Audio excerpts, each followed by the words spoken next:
جس کے دل میں رائی کے دانے کے برابر تکبر ہوگا وہ جنت میں نہیں جائے گا. رائی کا دانہ اتنا سا ڈاٹ، یہ ایگزامپل ہوتی ہے کہ جس کے دل میں ایک نقطے کے برابر بھی تکبر ہوگا نا وہ جنت میں نہیں جائے گا. تو جس کا پورا دل ہی تکبر سے بھرا ہوا ہے اس کا کیا حال ہوگا؟ شیطان نے تو once in a lifetime کہا نا انا خیر من، میں اس سے بہتر ہوں. جو روز یہ کہتا ہو، اس نے ایک بار کہا تو سب برباد ہو گیا. جو روز یہ کہتا ہو. اچھا ہم میں سے کئی لوگ ہیں کہ جب بھی اس طرح کا بیان ہوتا ہے تو کہتے ہیں یار میں کیا تکبر کرتا ہوں، میں تو بڑا عاجز آدمی ہوں. ٹھیک ہے نا، چلیں تھوڑی سی میں ایگزامپلس کے ذریعے تھوڑی ڈیٹیل سے سمجھ لیتے ہیں. پہلے تو یہ سمجھ لیں کہ جب بھی تکبر کی بات ہوتی ہے نا تو خیال یہ آتا ہے یار یہ پیسے والے کرتے ہیں، مالدار جو ہے نا وہ تکبر کرتے ہیں غریبوں پر. یہ بھی ہماری بھول ہے. علماء نے اس کی ریزنز بیان کیے. تکبر صرف مالدار نہیں کرتا، تکبر کے 8 اسباب بیان کیے. عبادت بھی تکبر لاتی ہے، ہاں علم بھی تکبر لاتا ہے، مال بھی تکبر لاتا ہے، خوبصورتی بھی تکبر لاتی ہے، طاقت بھی تکبر لاتی ہے، اقتدار بھی تکبر لاتا ہے، شہرت بھی تکبر لاتی ہے. دیر از نو اونلی کہ صرف مالداری تکبر کرتے ہیں. اب آپ کا عبادت کیسے تکبر لاتی ہے؟ آج کل سارے ماشاءاللہ نمازیں پڑھ رہے ہیں نا، روزے رکھ رہے ہیں، بڑے عبادت گزار بنے ہوئے ہیں. جنت کا لگتا ہے پکا ٹکٹ مل گیا ایسا لگ رہا ہے. اللہ کرے جنت کی حاضری مل جائے ہمیں. باقی ہمارے روزے نمازوں کا حال ہمیں ہی پتا ہے. لیکن ہوتا کیا ہے، تھوڑی سی نمازیں پڑھ لی، تھوڑی سی روزے رکھ لیے، او ہو یہ تو روزہ ہی نہیں رکھتا، دیکھو میں سارے روزے رکھ رہا ہوں، میں تراویح پڑھ رہا ہوں، یہ تو تراویح نہیں پڑھ رہا. بھائی آپ پڑھیں، باقی کسی کو کمتر سمجھنے کی کیا ضرورت ہے؟ ہمیں کیا معلوم اس کا اور رب کا کیا معاملہ. اچھا ہماری کون سی قبول ہو گئی گارنٹی کیا ہے ہمارے پاس ہیں؟ اس کو اس طرح سمجھیے.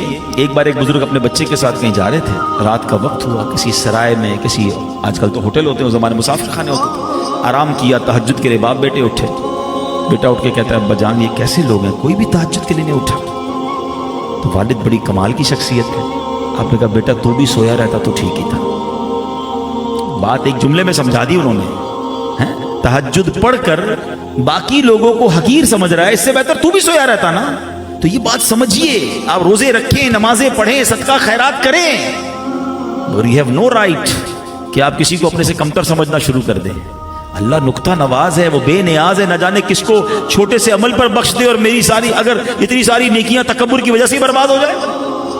علم بھی تکبر لاتا ہے. آپ نے علم سیکھا، بڑی بات ہے، علم دین سیکھا، بہت اچھی بات ہے، مگر اس لیے سیکھا کہ دوسروں کو حقیر سمجھیں کہ اس کو تو آتا ہی کچھ نہیں، مجھے تو مسائل آتے ہیں، اس کو مسائل نہیں پتا، میں نے تفسیر قرآن پڑھی، اس کو تو قرآن ہی پڑھنا نہیں آتا. یہ کام نہیں کرنا ہے. بالکل علم حاصل کرے، بڑی بات ہے، مگر علم سیکھ کر کسی کو حقیر نہ سمجھنا. بلکہ احادیث میں مضمون ملتا ہے من قال انا عالم فہو جاہل. جو اپنے آپ کو عالم جانے وہ تو جاہل ہے، جو کہے کہ میں عالم ہوں. یہ اظہار کرنے والے کام نہیں ہوتے. وہ الگ بات ہے کہ علماء کو کچھ اجازتیں ملی ہوئی ہیں کہ کہیں مسائل بتانے کے لیے، علم سکھانے کے لیے تعارف، نیت کی بات ہے نا. نیت یہ ہے کہ میں اپنا روب جاڑوں گا تو وہ علم بھی وبال بن جائے گا. بالکل اسی طرح مالدار پیسے والا غریب کے اوپر تکبر کر رہا ہوتا ہے.